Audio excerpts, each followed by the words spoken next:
What's up, everybody, and welcome to my NXT review. A lot of things going on in the show tonight, especially the main event itself. Determining who is going to face Adam Cole in the next 2 weeks for the double gold championship, or basically gold for gold on the line. But yes, we will get into the triple threat match soon enough between Keith Lee, Johnny Gargano, and Finn Balor. But we do kick off NXT this week, though, with Damian Priest versus Cameron Grimes. But before we could even get to that match, Mauro Ranallo had stated earlier in the night, or an hour beforehand, they showed Cameron Grimes pretty much going to the camera as Damian Priest was on the ground, beat up by his car. I don't know what happened, or why he was beaten up, but Grimes pretty much came out and gloated then, pretty much saying that Damian Priest couldn't get up, that, he took Finn Balor out with a broken jaw and everything, and that Priest couldn't even, was not even going to make it to this match.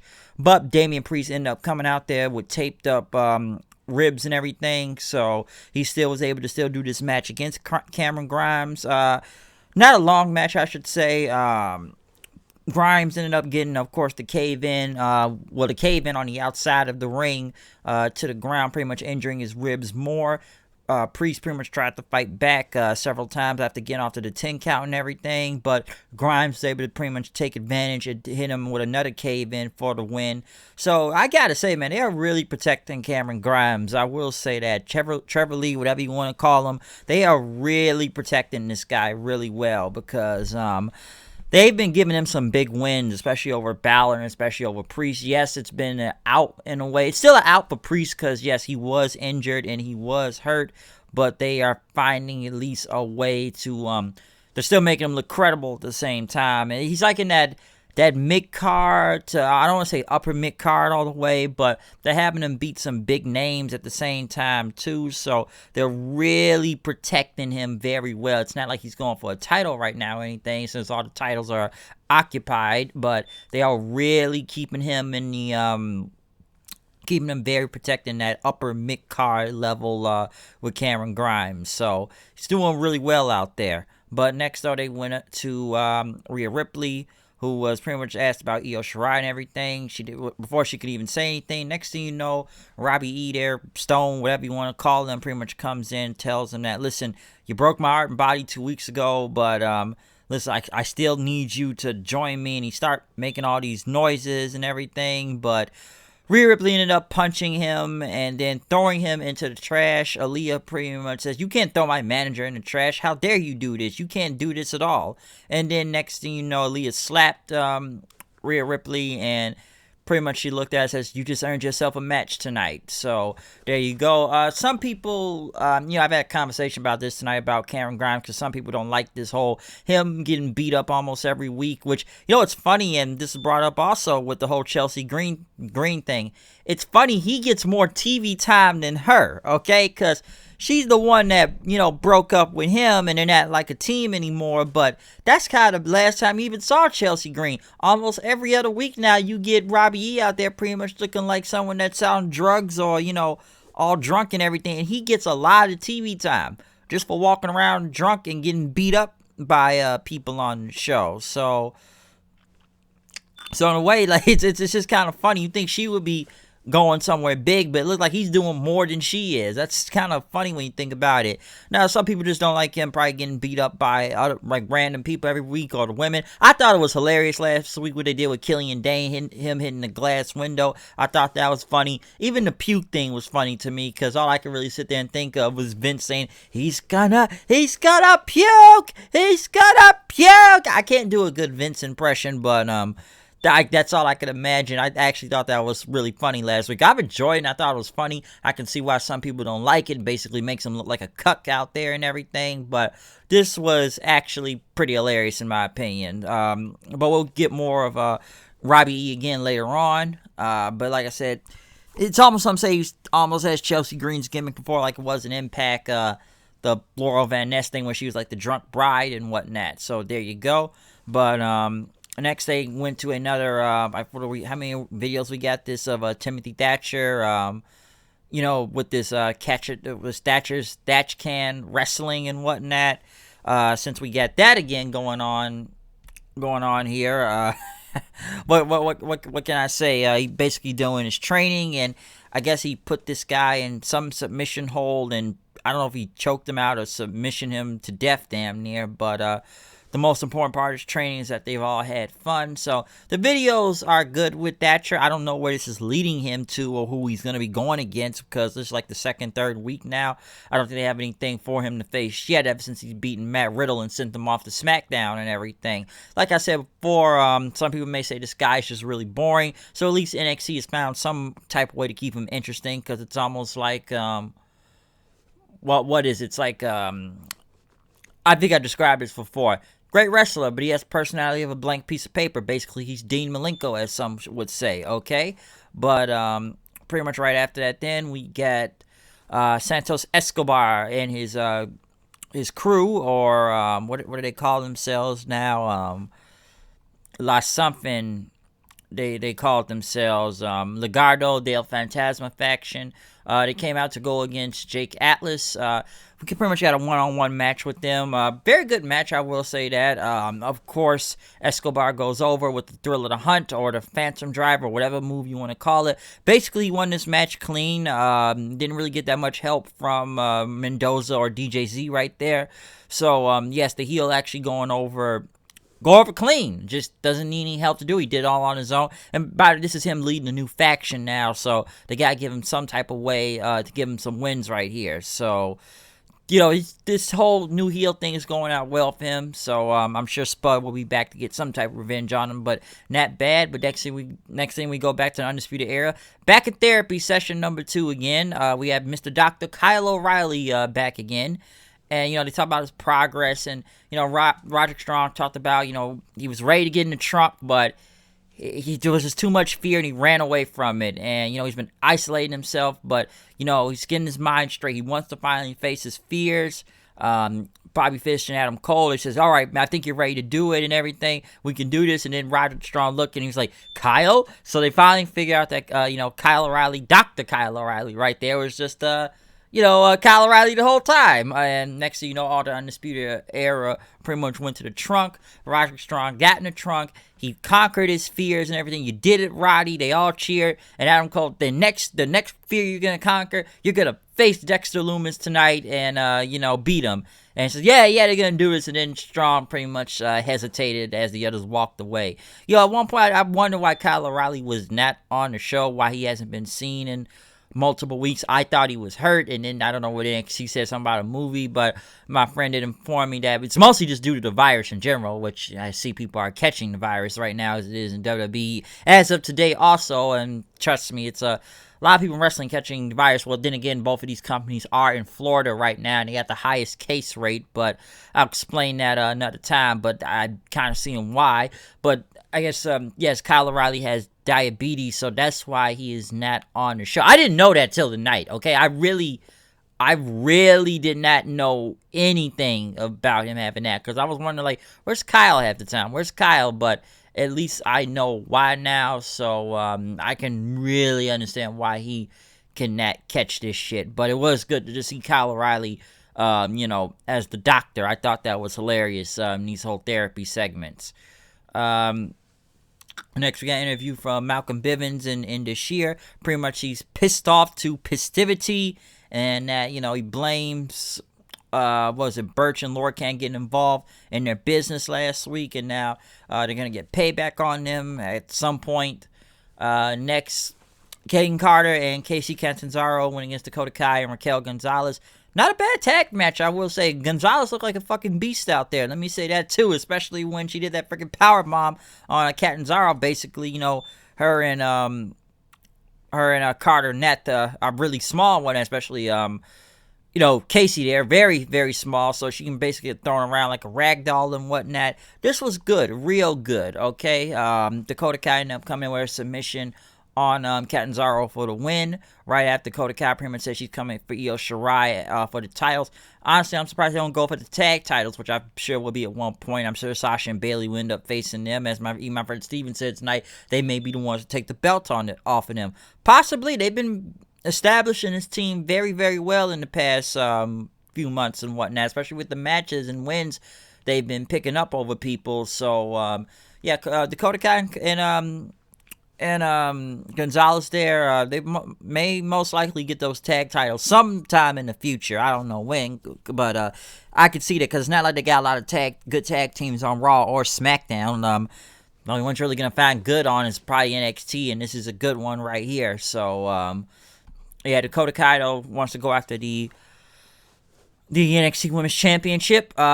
Next, Killer Cross, or sorry, Carrier. I'll just say Cross, okay? Versus Bronson Reed. Obviously, get ready to see Bronson Reed die. Don't get me wrong, Reed got a couple good offense in this match, but this was another squash match of Cross basically murdering this guy out here.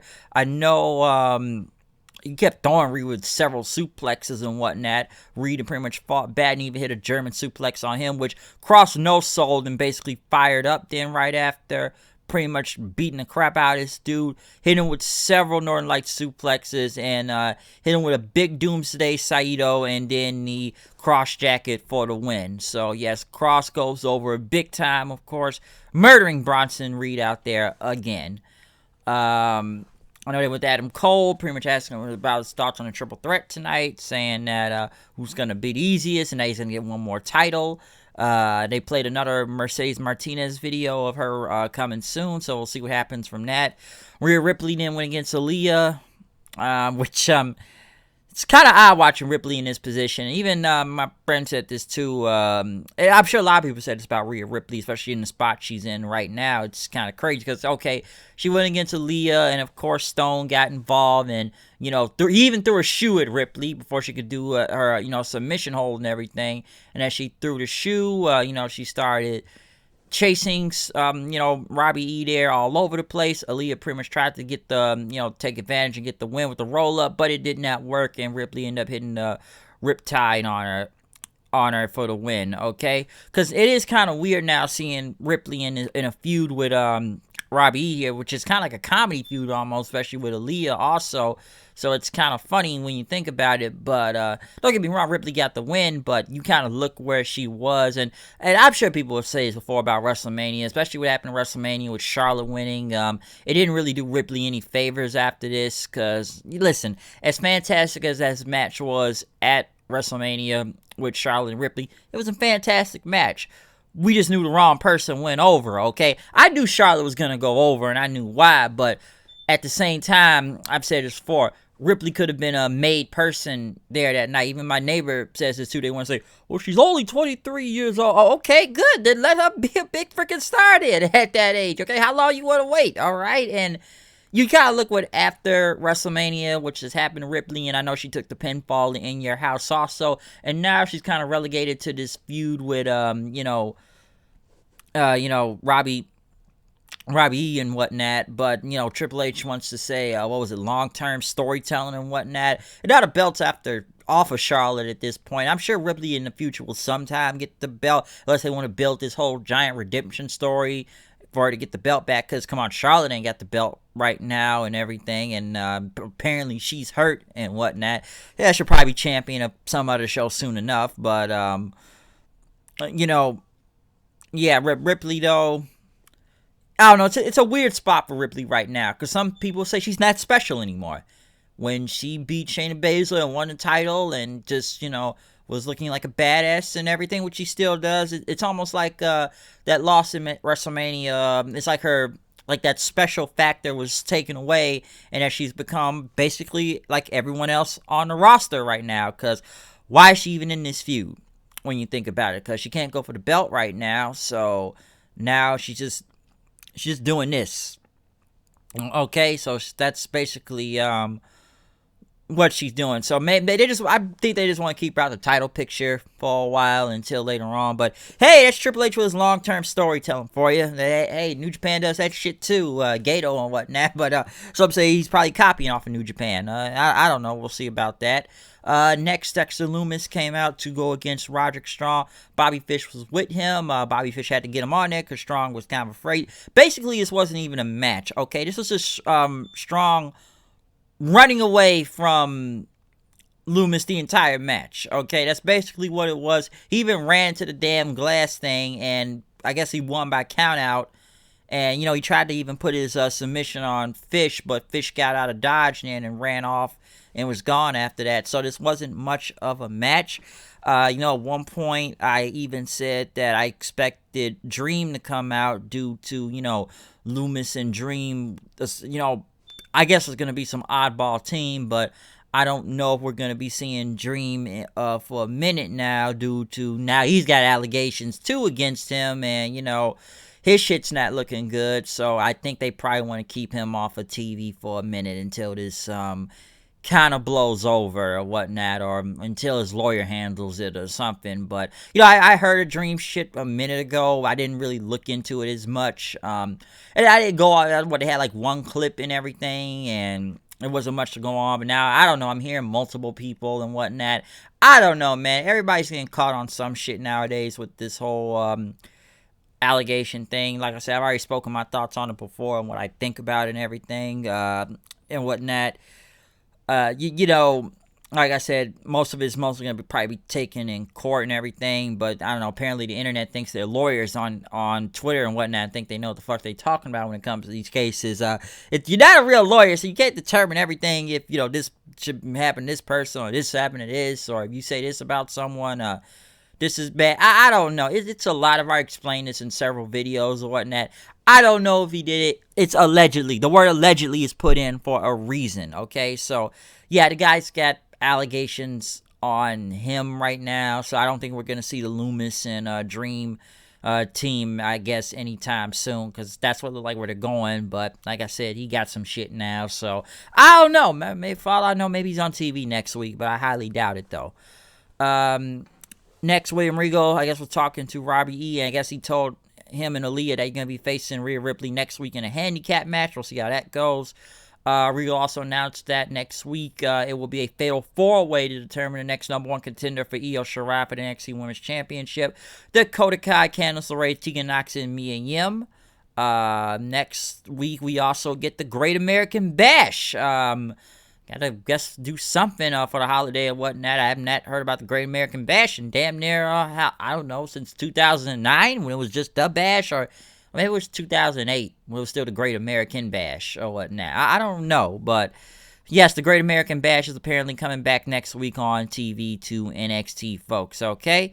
But next, though, in the main event, we got Keith Lee, Johnny Gargano, and Finn Balor for the NXT North American Championship. Very good match, I should say. This was great to watch. I'm almost surprised by the ending of this match, but damn, this was some good shit right here. I'm not gonna go through every move, but I thought the finish was great, and shit, this was insane. Especially I still like when Lee just does that. He rises on the Finn Balor. The whole like a shark and everything, like dun dun dun dun dun, and just grabs Balor and throws him somewhere. When he's setting up for that shotgun drop kick and everything. But what was it, like Gargano? I know he hit Balor with that big final beat DDT. Lee broke it up. Gargano hit Lee with another tornado DDT and everything. He hit Lee with a suicide dive outside. Balor pretty much had Gargano in pretty much on the ground. Put him back in the ring. Balor, I did like when Keith Lee was going to go for his spear bomb. Balor pretty much dodged to jump in there and still, hit him with the double stomp all the way to the ground and whatnot, blocking it. Gargano hitting multiple super kicks then. Balor shotgun drop kicking Lee, and then I like he shotgun drop kicked Gargano into Lee, like smacked him right across. He was about to go for the coup de grace, but Gargano ended up stopping him. I like with Keith Lee, like he powerbombed Gargano, and Balor was good. He hit Gargano with the Big Bang Catastrophe, but Balor ended up hitting the coup de grace, which Keith Lee saw it coming, got out of the way, real smooth, like looked clean by the way. He got out the way, Gargano got hit by the coup de grace, and then Keith Lee pretty much went in, got the Big Bang Catastrophe for the win. I was actually surprised to see Finn Balor actually take the pinfall here. I was actually kind of surprised by that, but Keith Lee got the win. Adam Cole came out. They both had a face-off, so in the next 2 weeks, both titles will be on the line, both NXT and NXT North American Championship. Do I see a double champion happening? No, I still believe that Killer Kross is going to interfere in that match in the next 2 weeks because Keith Lee did break his hourglass thing last week, so I see that coming. Hey, I'm on board for all Keith Lee being a double champion. Come on, everybody in wrestling right now is a double champion, okay? I like to see that. I would love to see that. I know it's probably not going to happen, but somehow, some way, Killer Kross is going to get involved in that match next week. I probably would have thought he got into it tonight, but I believe that's going to happen when the title matches happen. I probably would see a screwy finish from this than, someone walking out with both championships. I don't know. For all I know, it could be both championships. Trust me, I'd mark out if Keith Lee won both the titles. I want him to win the freaking titles, okay? I like that, but I don't know if that's honestly going to happen with Keith Lee winning both of the championships, though. Okay, like I said, I would like to say the double gold champ, or I know everybody's saying 2-belt this, 2-belt that, Keith Lee 2 belts. It's like, Becky 2 belts, Naito 2 belts. It's a lot of people with 2 belts right now in wrestling, okay? Shingo 2 belts, Bayley 2. I'm sorry, Bayley those straps. Let me correct myself right there. But yeah, everybody's got like a double champion right now, okay? But like I said, NXT, real good episode this week. I really enjoyed the main event. That was great. A lot of good things happening on NXT. Really protecting Grimes on there. They're really making him into something. Rhea Ripley's in a weird place right now, but I guess she's got something going on. What else on this show? Killer Kross continues to murder people. I enjoyed the Undisputed Era segment with Dr. Kyle O'Reilly and everything with the trunks and whatnot. I didn't really expect the Strong to still be running away from Loomis again, but next week is a strap match now. But like I said, I thought I'd be with the team with him and Dream sooner or later, but I think they probably were going to keep Dream off of TV due to the whole allegation shit that's going on right now with him, okay? So that's what I could take from this. But other than that, though, really good episode of NXT tonight. Really enjoyable. I like that, hey, it was the first show I watched tonight. I watched this one first over AEW, so really, really good shit tonight on NXT, okay? But other than that, I'm out here. I'll see you guys later. Peace out. Follow me on Twitter at HoodedKnight890. We still got a lot more reviews coming in the week and whatnot. I know I am still holding off on that damn New Japan review, but I'm doing my best. It's like it's a tournament match every day, and I still ain't finished watching today's episode. So I only got halfway through that tournament, and I gotta watch the semifinals that started today, okay? But other than that, I'm out of here. Peace. Once again, it's me, HWD. Come here to news and reviews. You know what I do. And you can see I'm crossing the I's and down to the T. We are now done with this review to NXT. I'm out of here. I'll see you guys later. Peace.